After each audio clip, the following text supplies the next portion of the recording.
Kim Chiu, ipinakilala na si Paolo Avellino sa kanyang mga magulang at kapatid.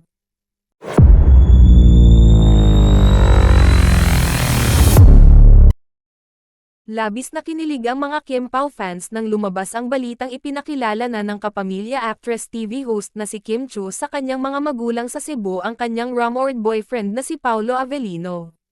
Naging laman ng mga usap-usapan ngayon ang pagpunta umano ng rumored celebrity couple na sina Paolo Avellino at Kim Chiu sa Cebu para magbakasyon at para na rin bisitahin ang pamilya ng aktres.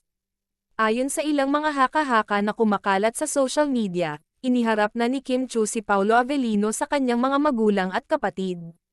Pinatutuhanan naman ito ng ilang mga netizens na sinasabing nakasabay nina Kim Chiu at Paolo Avellino sa airport na talagang pa-Cebu umano ang dalawa para pansamantalang magpahinga sa showbiz matapos ang taping nila sa local adaptation ng South Korean hit series na What's Wrong with Secretary Kim.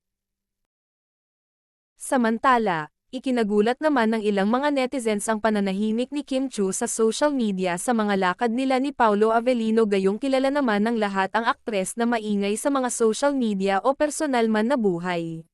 Dahil dito, marami ang naghinala na talagang mas pinili nina Kim Chiu at Paolo Avellino na maging pribado ang kanilang relasyon.